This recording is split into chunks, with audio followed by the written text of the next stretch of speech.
प्यारे दोस्तों, जब एक हाफिज कुरान लड़की की मौत हुई और लोग दफन करने के लिए उसको कफन पहनाने लगे, लेकिन हैरानी की बात यह थी कि उसको कफन पहनाते ही बार बार फट जाती और आग भी लग जाती। उसे कफन पहनाया जाता मगर फौरन कफन फट जाता है। आखिर में सभी मोहल्ले वाले मजबूरन बगैर कफन उस लड़की को दफनाने लगे। इससे भी हैरानी की बात यह थी कि उसकी कब्र जहां भी खोदी जाती वहीं पानी भरा हुआ था। हालांकि कब्रिस्तान खुश्क इलाके में था, यानी कब्रिस्तान में पानी आने का कोई रास्ता नहीं था। मोहल्ले वाले ये सब देखकर एक बड़े मुफ्ती साहब को बुलाया, मगर जब उस मुफ्ती साहब ने लड़की को हाथ लगाया तो सबके पांव के नीचे से जमीन निकल गई। आखिर मुफ्ती साहब ने उस लड़की में क्या देख लिया, चलिए पूरी कहानी जानते हैं। और ये सबक आमोज वाकया जानने के लिए बस हमारे साथ ऐसे ही आखिर तक बने रहिए। ये कहानी उस हाफिज कुरान लड़की की सहेली कुछ इस तरह से बयान करती है कि हमारे मोहल्ले की ये सबसे ज्यादा नेक और पाक किरदार लड़की थी, जिसका नाम रुबीना था। वो लड़की इतनी ज्यादा नेक थी कि जब हमारे मोहल्ले में कोई भी औरत इस दुनिया में चली जाती तो वो लोग रुबीना को अपने पास बुलाते और कहते कि मैयत के पास अजान दे दो, शायद उसकी अगली मंजिल आसान हो जाए। और लोग रुबीना से मगफिरत की दुआ करवाते थे। मेरा नाम जैनब है और मैं भी रवीना की उम्र की ही हूँ। रुबीना मेरी बहुत अच्छी दोस्त थी। हम लोग एक ही बिल्डिंग में रहते थे। मेरी माँ और रुबीना की माँ के साथ बहुत ही ज्यादा दोस्ती भी थी, लेकिन रूबी यानी कि रुबीना की बहन की किसी के साथ भी नहीं बनती थी, ना मेरे साथ और ना ही मेरी बहन के साथ, ना अपनी माँ के साथ। रुबीना की माँ अपनी बेटियों पर हैरान होती थी और कहती थी कि एक मेरी बेटी इतनी अच्छी दीन और दुनिया दोनों के हवाले से बहुत ही अच्छी है और दूसरी बेटी को पता नहीं क्या हो गया है। मेरी माँ समझती थी कि वो भी वक्त के साथ ठीक हो जाएगी। रुबीना पर उसकी दादी का असर था। उसकी दादी भी नेक और परहेजगार थी। वो बहुत नेक औरत थी। रुबीना पूरे मोहल्ले में मशहूर थी। बच्चों को कुरान भी पढ़ाती थी। जब कोई इस दुनिया से चला जाता तो उसके कान में कुरान की तिलावत करने के लिए रुबीना को ले जाते थे और उसको कहते थे कि दुआ किया करे। अक्सर वो कहती थी कि मुझसे लोग दुआ क्यों करवाते हैं, मैं तो एक खुद गुनहगार सी बंदी हूँ। क्या पता कल को मैं भी इस दुनिया से चली जाऊं। मैं तो अपना मामला भी ठीक नहीं कर सकती, तो किसी और का क्या करूंगी। मैंने कहा कि तुम पागल हो, तुम जैसे इस मोहल्ले में एक भी नहीं है। तुम्हें नहीं पता कि आजकल की लड़कियां किस तरह की है। अपनी बहन को ही देख लो। वो कहने लगी कि तुम्हें मैंने अपनी बहन के बारे में एक बहुत ज़रूरी बात बतानी है। बात इतनी बड़ी है कि तुम्हें क्या ही बताऊं, और ये बात अम्मी अब्बू के कानों तक पहुंचना बहुत ज़रूरी है। मैंने उससे कहा कि तुम खुद क्यों नहीं बता देती। तो उसने कहा कि अगर मेरी बहन को पता चल गया कि मैंने उसकी शिकायत की है तो हम दोनों की ज़िंदगी में और भी ज़्यादा नफरत और जहर घुल जाएगा। हम एक दूसरे के दुश्मन बन जाएंगे। पहले ही वो मुझे अपना दुश्मन समझती है, इसीलिए मैं चाहती हूँ कि तुम ये बात अम्मी अब्बू तक पहुँचा दो ताकि वो इसका कोई हल कर सके। मगर इसी दौरान में मैं और मेरे घर वाले 2 दिन के लिए गाँव जा रहे थे। मैंने कहा था कि जब मैं वापस आऊँगी तो फिर आराम से मुझे बता देना। लेकिन जब हम दूसरे दिन वापस आए और अभी रास्ते में ही थे, अपने घर की तरफ ही जा रहे थे, तो हमें बहुत ही शदीद किस्म का जलजला महसूस हुआ। हम लोग रास्ते में थे, इसी वजह से हमें पता नहीं चला। बस गाड़ी एक तरफ रोक दी और वो बहुत ही खुला सा रास्ता था। इसी वजह से अंदाजा नहीं हुआ कि जलजले की शिद्दत कितनी ज्यादा थी। लेकिन जब घर आए तो ये देखते ही कदमों तले जमीन निकल गई कि जलजला बहुत तेज था और हमारी बिल्डिंग बहुत ही ज्यादा हिलने की वजह से कमरे की छत गिरी हुई थी, जिसकी वजह से उसके नीचे बना हुआ कमरा बिल्कुल टूटकर गिर गया था, लेकिन बाकी घर सही सलामत था। अब हमारे दिल में यही दुआ थी कि कुछ बुरा ना हो, लेकिन बुरा हो चुका था। इस कमरे में रुबीना रहती थी और वो इस दुनिया से जा चुकी थी। उसकी माँ और बाप की हालत बहुत बुरी थी। ये कोई छोटी बात नहीं थी। मेरे लिए तो बिल्कुल ऐसा ही था कि जैसे मेरी अपनी बहन ही आज इस दुनिया में नहीं रही। और अजीब सी भगदड़ सी मच गई। हम लोग बहुत ही ज्यादा हैरान भी थे, लेकिन रुबीना इस दुनिया से जा चुकी थी। उसके माँ बाप की हालत भी कुछ अजीब सी थी। उसकी माँ बेहोश हो गई। रुबीना ने कहा था कि मेरी मैयत को कोई भी ना देखे। वो आखिरी वक्त में भी पर्दे में ही रहना चाहती थी और वो हमेशा पर्दा करती थी। वैसे तो उसका कोई भाई नहीं था, इसलिए घर में नॉर्मल तरीके से ही रहती थी, लेकिन बाहर निकलती तो पर्दे के सहारे उसूल पूरे करती। बुरखा भी पहनती, जुराबे और दस्ताने भी, चाहे जितनी भी गर्मी क्यों ना हो। और दूसरी इतनी मशहूर, पूरे मोहल्ले की सबसे नेक और प्यारी लड़की। इसी वजह से हर कोई उसके जनाजे में शामिल होना भी चाहता था और सब औरतें मैयत पर जाना चाहती थी। उसका घर आहिस्ता आहिस्ता लोगों से भरने लगा। अब मैयत को गुस्ल देने का वक्त हो गया था। मैयत को गुस्ल देने के लिए रुबीना की एक खाला आगे बढ़ी। उन्होंने कहा कि बाकी कोई भी नहीं आएगा। यह भी रुबीना की आखिरी वसीयत थी। मैं तो इस बात पर हैरान हो रही थी। रूबी भी कहीं दिखाई नहीं दे रही थी। सबने पूछा कि रूबी कहाँ है, तो उसकी खाला ने कहा कि उसकी माँ बेहोश हो गई है, तो इसीलिए रूबी अस्पताल में है। जब कफन पहनाने लगे तो उसकी खाला ने चीखें मारना शुरू कर दी और कुछ औरतों को अंदर बुला लिया। मैं भी अंदर चली गई। उसने कहा कि ये देखो, ये क्या हो रहा है। हमने सब सामने का मंजर देखा तो हम भी हैरान रह गए। कफन तो फटा हुआ था। हमने कहा कि आजकल के लोगों का कोई दीन ईमान नहीं है, फटा हुआ कफन दे दिया, क्योंकि अब कफन भी कौन से सस्ते रह गए। उसने कहा कि नहीं, कफन फटा हुआ नहीं था, अभी अभी फट गया है। उसकी खाला ऐसी बात बिना वजह तो नहीं कर सकती थी। आखिर खाला भी माँ की तरह ही होती है। वो बहुत परेशान भी थी और रो भी रही थी। उसने कहा कि कफन पहनाने लगे तो कफन फट गया। बात हमें कुछ अजीब सी लगी। हमने कहा कि नहीं, वो पहले से ही फटा होगा, या फिर तुमने ठीक से पकड़ा नहीं होगा, या कपड़ा कमजोर होगा। लेकिन कपड़ा ठीक लग रहा था। कफन का कपड़ा काफी भारी और मोटा होता है। खैर, दूसरा कफन मंगवा लिया गया और हम लोग बाहर आ गए। लेकिन थोड़ी देर के बाद फिर से उसके चिल्लाने की आवाज आई। वो फिर से चीखने लगी। हमने कहा कि अब क्या हो गया है, लेकिन इससे पहले कि वो कुछ बताती, हम लोगों को पहले ही सामने का मंजर दिखाई दे गया। कफन को आग लग चुकी थी। कफन एक साइड से जल चुका था और ऐसा जल गया था कि अब उसको पहनाया भी नहीं जा सकता था। उसने कहा कि मैं कफन पहना रही थी मगर कफन जल गया। अब उसकी खाला की हालत बहुत बुरी थी। उसकी सांस चढ़ी हुई थी। ऐसा लगता था कि उसका ब्लड प्रेशर लो हो गया है या फिर हाई हो गया हो। वो बहुत डरी हुई नजर आ रही थी, लेकिन क्योंकि वो वहां पर अकेली थी इसलिए हो सकता है कि उससे कोई गलती हुई हो। लेकिन आसपास कहीं कोई माचिस भी नहीं पड़ी थी। और दरअसल ये बात भी इसी तरह से भी अजीब थी कि इतनी नेक लड़की के साथ ऐसा कैसे हो सकता था कि पहले उसका कफन फट जाए और फिर उसका कफन जल जाए। ये तो बड़ी अजीब सी बात थी, क्योंकि रूबीना तो पूरे मोहल्ले में अपने नेक किरदार और नेक सीरत की वजह से मशहूर थी। फिर ऐसा हो कैसे सकता है। उसकी खाला की तबीयत भी खराब हो गई। इतनी खराब हो गई कि उसने कहा कि मुझसे अब यह सब कुछ नहीं होगा। आखिर में मेरी माँ आगे बढ़ी और रूबीना की एक चाची भी हमारे साथ लगी। उसने कहा कि मैं भी मदद करती हूँ। खैर, इसके बाद हमने फिर से कफन मंगवाया, क्योंकि बहुत देर हो रही थी। वक्त गुजरता जा रहा था। बार बार कफन मंगवा रहे थे।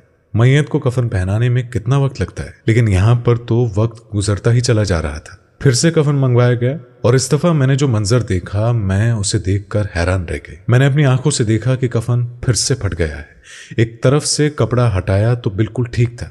जब उसे दूसरी तरफ से हाथ में पकड़ा तो मैं हैरान रह गई, क्योंकि वो बुरे तरीके से फटा हुआ था। अल्लाह का नाम लेना शुरू कर दिया कि अगर कोई अजाब है तो खत्म हो जाए, पर ऐसा भी नहीं हो रहा था। मामला अब समझ से बाहर जा रहा था। कोई ना कोई बात जरूर थी जो अजीब थी। रूबीना के साथ ऐसा क्यों हो रहा था? पहले उसकी नादानी, फिर उसकी मौत, और अब ये तरह तरह के तमाशे। मगर इस तरह के मामले बहुत ही कम सुनने और देखने में आते हैं। कोई कितना भी गुनहगार क्यों ना हो, उसके साथ इस तरह के मामला तो नहीं होते हैं। और ये तो दफन के बाद के मामलात होते हैं। दफन के बाद में पता चलता है कि उनके साथ क्या होना है और क्या नहीं। इस तरह की बातें तो कम ही सुनने को मिलती है। आखिरी दफा कफन मंगवाया गया। हम लोग छोटे से गांव में रहते थे। दुकान वाले ने कहा कि आखिरी कफन है, अच्छे कपड़े का है, मुझे पैसे नहीं चाहिए, क्योंकि आप लोग 3-4 दफा आ चुके हैं। उस तक भी ये खबर पहुंच चुकी थी। लेकिन जब आखिरी दफा कफन पहनाने लगे तो कफन इस दफा सही तरीके से पहना दिया गया था। मैंने भी शुक्र अदा किया कि चलो मामला हल हुआ। ये जो कुछ भी था ये हम सबकी समझ से बाहर था, लेकिन ये बात की बातें थी। लेकिन जैसे ही मेरी माँ ने मुझसे कहा कि जरा बाहर आवाज दे कि मैयत तैयार है और जनाजे के लिए ले जाए, मगर जैसे ही हमने पलट कर देखा तो कफन फिर से फट चुका था।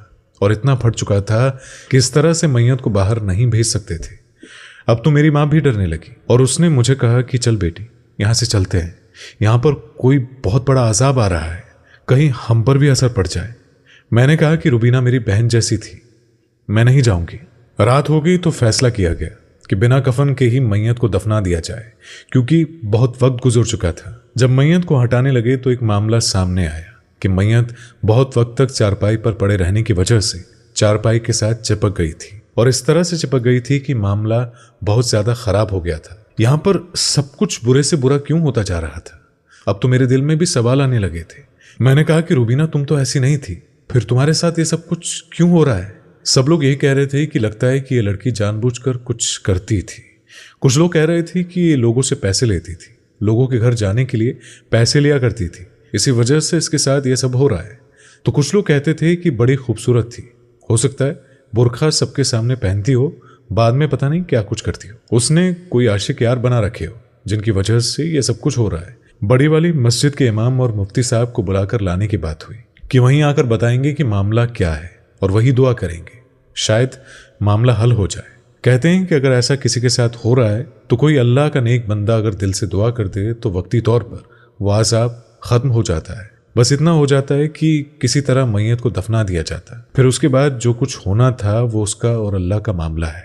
एक और मसला भी सामने आया था कि जो कब्र तैयार करवाई गई थी वो तो कब्र तैयार थी, लेकिन इतनी ज्यादा गर्मी के मौसम में अचानक से कब्र में पानी भरना शुरू हो गया और कब्र पानी से भर गई। फिर कब्र से बड़ी मुश्किल से पानी निकाला गया।